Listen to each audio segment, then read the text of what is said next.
on Apple Store and Google Play Store. President Bola Tinubu congratulated Muslims on this year's Eid al-Maulud celebration, charging them to imbibe the good teachings of Prophet Muhammad.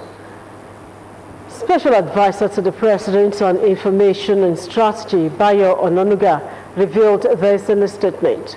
The President said that beyond celebrating the birthday of the Holy Prophet, the faithful should use the occasion for introspection, prayer, and learning from the Prophet's exceptional virtues.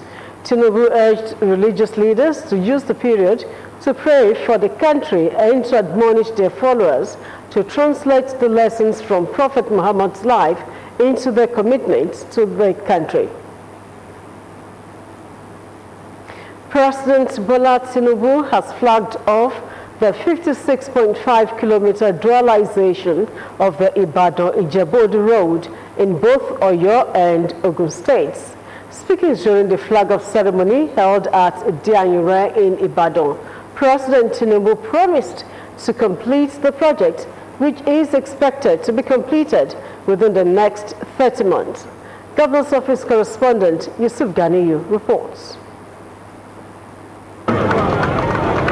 According to President Bola Tinubu, the flag of 56.5-kilometer dualization of the Ibadan-Ijebu Road in both Oyo and Ogun states is a project in line with the renewed hope agenda of his administration, which he said moves beyond promises into practical action. He noted that the project would improve mobility, strengthen commerce, and create new possibilities for the people. The president, represented by Ogun State Governor Prince Dapo Abiodun, emphasized that the road extends beyond two states, adding that the Ibadan-Ijebu corridor is one of the strategic areas in Southwest. He affirmed that in the last 3 years of his administration, 47 roads have been constructed in the Southwest, including the 750 kilometers Lagos-Calabar Coastal Road, which he said has unlocked the economic benefits and the potential of the coastal line of Lagos, Ogun, and Ondo State in the Southwest, and in all the other 14 states in the southern part of Nigeria. This project, awarded to Messrs. JRB Construction Company Limited, covers approximately 58 kilometers of dual carriageway when it's constructed, translating to about 116 kilometers of single carriageway. It will be executed using continuous reinforced concrete pavements, reflecting the determination of the federal government to deliver a road that offers durability, safety, and long-term value. While noting that farmers, traders, students, transporters, workers, manufacturers, and families for decades have been dependent on the corridor, President Tinubu noted that when the road is completed and starts functioning effectively, it will ensure that commerce and productivity work better. The review of agenda is founded on the conviction that government must be measured by its impact on the daily lives of the people. It must be seen in roads that connect communities, jobs that sustain families, farms that feed the nation, schools that prepare our children, hospitals that preserve life, and opportunities that enable citizens to fulfill their aspirations. In his remarks, the Minister of Works and Infrastructure, Senator David Umahi, said that there is no existing road the federal government is not working on across the country, adding that the Ibadan-Abeokuta road has been abandoned for ages before President Tinubu directed that it should be reconstructed, while also affirming that every road the administration of President Tinubu approves and builds has a lifespan of not less than 100 years. Umahi added that the 56 kilometers Oyo-Ogbomoso project is over 80% done. It's a welcome development, and I believe that the people within this corridor will be very grateful to Mr. President. And Shagamu-Iberu Road, 24 kilometers, that's been fully completed. Out of 47 kilometers of the projects, major projects of roads and bridges in Southwest, we have completed 12 that are listed in this book. And among them is the beautiful Shagamu interchange flyover. There were goodwill messages from Olubadan of Ibadan, Oba Rashid Ladoja, Ebumawe of Agowe, Oba Razak Adenuga, as well as a member House of Representatives, Honorable Joseph Adegbeson, amongst others. The people of by the land. The people of Oyo State take this opportunity to thank Mr. President for all he has been doing for us, and we believe, whether I belong to APC or not, doesn't matter. Mr. President has said that they are very, very grateful, and we retaliate during the election. When they are going to Ibadan, otherwise, they have to go apply through Ibadan Express and enjoy good road of my excellency, who has transformed all the roads in that artist to get to Ijebu with appreciation of what President Bola Ahmed Tinubu has come up with this new initiative that we are doing. We sincerely appreciate the federal government commitment to the project and all that the work is sustained to completion. Given the enormous economic, social, and development importance of this road, our people, and the wider region. The dualization of the Ibadan-Ijebu road, both in Oyo and Ogun State, is among many other projects embarked upon by President Tinubu-led administration, especially in the southwest, to improve the economic landscape of the country. Yusuf Ganiyu, OGTV News. President Bola Tinubu has approved the immediate preparation of a comprehensive national threat assessment and a 5-year strategic defense operations plan to strengthen coordination among Nigeria's defense, intelligence, and security agencies. The initiative is expected to provide a clearer assessment of the country's security challenges, identify operational gaps, and establish a coordinated framework for tackling emerging and existing threats. Olaide Shulade sampled the views of security experts on the initiative. Her report. Nigeria's security landscape continues to face challenges, including terrorism, banditry, kidnapping, communal violence, and emerging cyber threats. Against this backdrop, the National Threat Assessment being prepared by an 11-member committee is expected to provide a comprehensive picture of the threats confronting the country and the resources required to tackle them. Now, this is all part of the robust plan that Mr. President has to ensure that the security of lives and property for Nigerians is further guaranteed. Security analysts say the success of the initiative will depend on effective implementation, adequate funding, intelligence sharing, and sustained coordination among security agencies. You must know what do we require in terms of men and material. What are the capabilities? What are the gap in our capability? Then what we need to do. That's basically what the threat assessment is all about. And we're not saying, okay, good, let's put measures in place for the next 5 years that will assist us in achieving all this. But that does not mean that in 5 years, we didn't have any whatever, we rejig. Do you understand? And then maybe you need more resources. The assessment is also expected to establish a common understanding of security threats, determine the urgency, and set clear operational priorities for responding to them. Insecurity is taking a lot out of this country. Insecurity is diverting the financial capacity of Nigeria in such a way that so many things are suffering. Our economy is suffering, infrastructural developments are suffering. We must commend the president for taking this action, and we believe that at the end of the day, the implementation will actually come to reality. And then we'll go back to that particular level which we have always been clamoring for. However, experts say funding, accountability, and the ability of security agencies to sustain the strategy amid changing security realities will remain to its success. I actually commend the presidency and the government of Nigeria for this noble initiative. It is a very good one, but it is come up with this plan. We also have to ensure that every process of its implementation is well followed and that it is not being politicized, because aside from allocating the needed resources for the implementation of this plan, we also have to ensure that it's at the end of the day in such a way effectiveness and what the intention was will not be achieved at the end of the day. If that can happen so rapidly that everybody feels insecure. I think we can envisage what can happen in the future.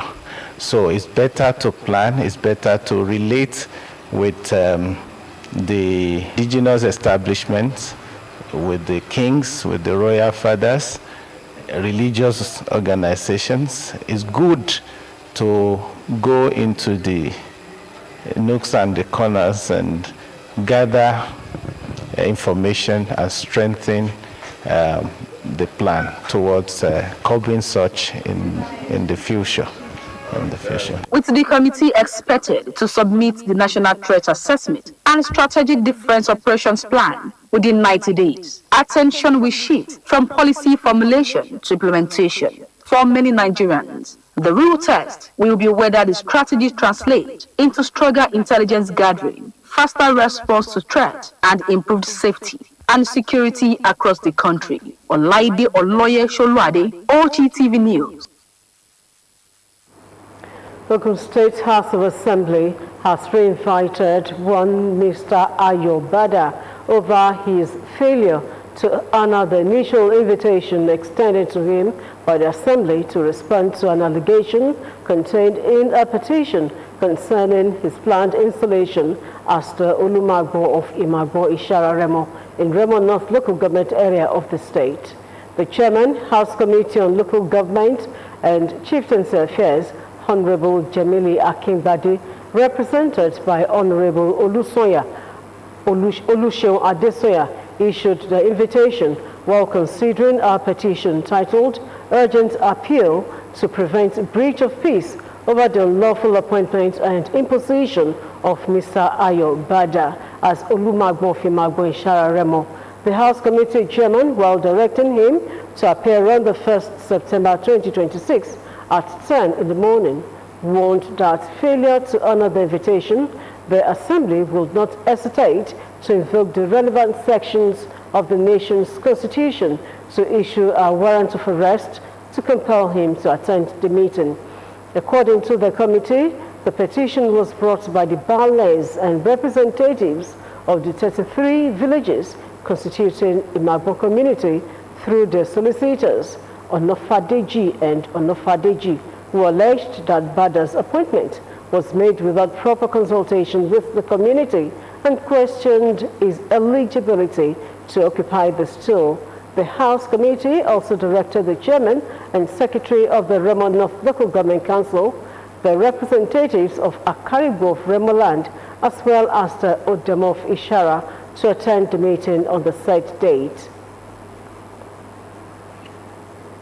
The International Fund for Agricultural Development, IFAD, says Ogun State has led in funding and creating an enabling environment for farmers to thrive, collaborate, and diversify, celebrating the International Year of Women Farmers in collaboration with the federal and local state governments under the special agro-industrial zones and the value chain development program.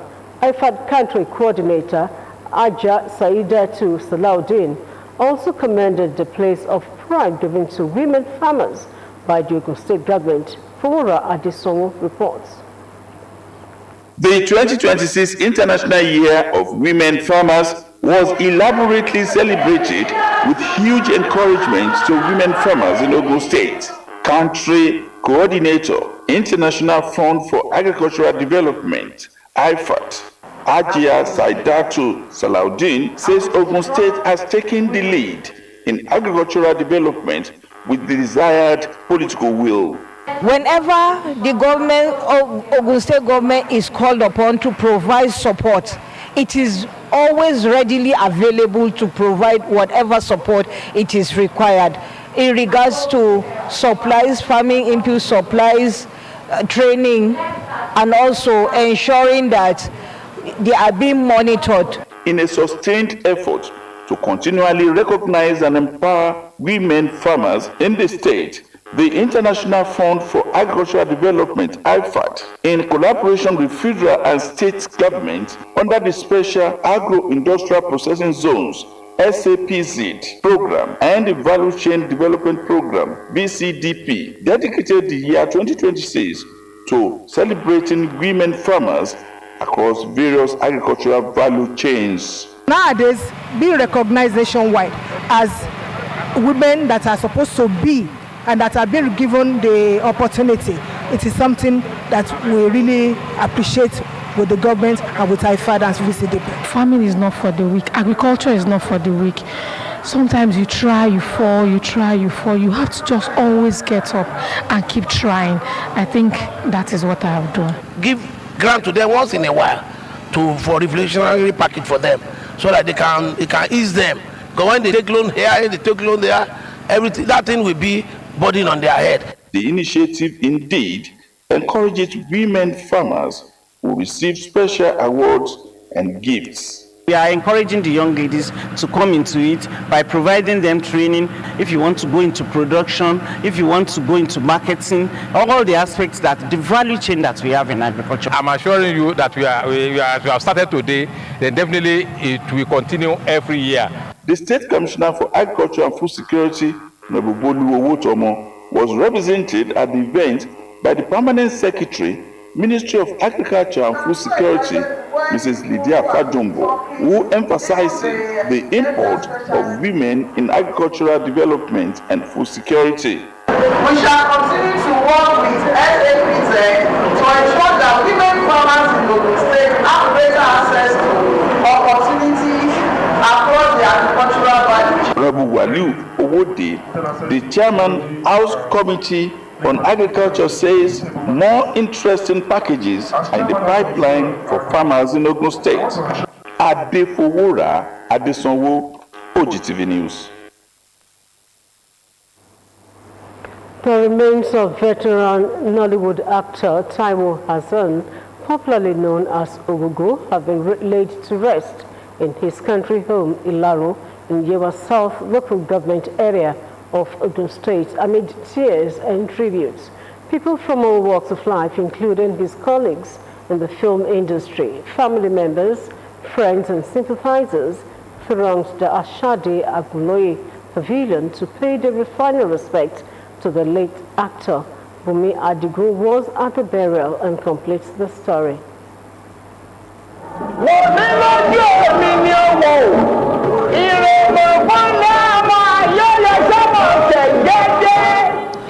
The quiet town of Ilaru under Yewa South local government area of Ogun State has been thrown into mourning. This is where the veteran Nollywood actor Taiwo Hassan, popularly known as Ogogo, will be buried. End of an era as people from all walks of life thronged Ilaro to pay their last respects to veteran Nollywood actor, a gifted chanter, a father, and a respected community man, Taiwo Hassan, popularly known as Ogogo.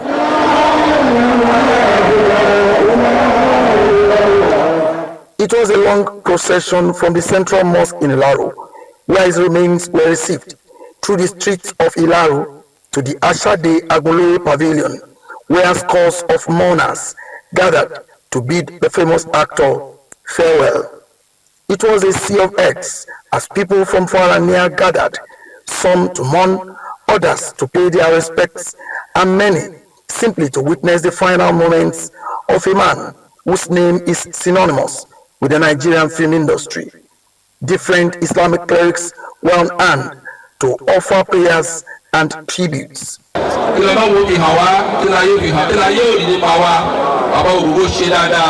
Some had personal relationships with the deceased and described him as a devoted Muslim who lived a fulfilled life, while reminding the gathering of the importance of living a life worthy of remembrance.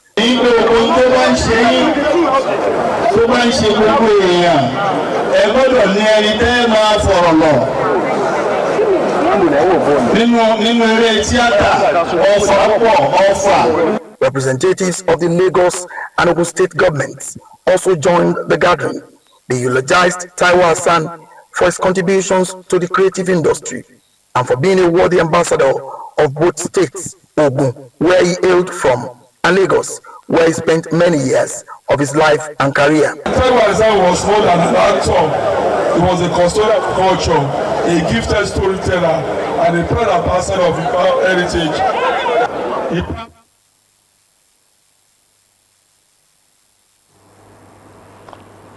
The Moyegeso of Ijebu-Itele, Oba Mufutau Kasali, has called for amicable resolution of land matters within different parties so as to maintain the peaceful relationship among the people. The people came on the heels of land disputes between a section of people and Ikogba, Agoro, Imodi, and Imoso communities. Margaret Okunola was at the press conference addressed by the monarch. A report. This development follows an earlier press briefing by the people and traditional leaders of Ikongba, Agoro, Imodi, and Imoson communities, who had called on the government and security agencies to intervene in what they described as alleged land-grabbing activities in their communities. In the course of the agitation, some of the communities also alleged that certain traditional rulers in Ijebu land were backing or sponsoring the activities of the alleged land grabbers. This development now places renewed emphasis on the need for the disputed claims to be verified. Hence, this briefing by the family and the individuals involved. Ìkàngbá yẹn jẹ́ ìlú bàbá mi. Ìyá bàbá mi náà Ìkàngbá yẹn náà ni. Adẹ̀ ní lẹ́mbẹ̀ àní everything bẹ̀. Láti Ìkàngbá ilé ta sọ yẹn tí wọ́n ti lọ tẹ̀dé Súkàgbàkó, àwọn náà ni wọ́n mú èèyàn lọ síbẹ̀ tí wọ́n ń bá wọn dáko tí wọ́n wá ń ṣe orúlé síbẹ̀ láti máa wà ńbẹ̀. So láti Ìkàngbá ilé lọ ti máa lọ inspect wọn lọ́hùn. The land that we are talking about in Ìkàngbá, it is our forefather land. It is an inherit. We migrate from Ìkàngbá ilé. The Ìkàngbá is now being Itaosu in Ijebu-Ode. So the Ìkàngbá where we are talking about is their farm then, and they are farming. So anybody who want to claim a portion of land or anything in Ìkàngbá should be at Ìkàngbá. You must have house there. You must have a family house in Ìkàngbá. It must belong to a king. Moyegeso of Ijebu-Itele, Oba Muftau Kasali responds publicly to clarify his position. The way forward is always peace, as far as I'm concerned. I'm a very peaceful fellow. I don't want problem. Tí àwọn tó bá wà lọ́hùn tó bá need the way forward, let's fix a meeting and sit down and all of us show what we have, each people's claim, instead of going to court. Oba Kasali called for peace and calm, while urging parties to seek a path of peaceful resolution that will protect the rights of legitimate landowners, uphold the rule of law, and preserve peace in the affected communities. Margaret Okunola, OGTV News. To end the news at 2, it always seems impossible until it is done. We have come to the end of the news at 2. We thank you for watching. Good afternoon.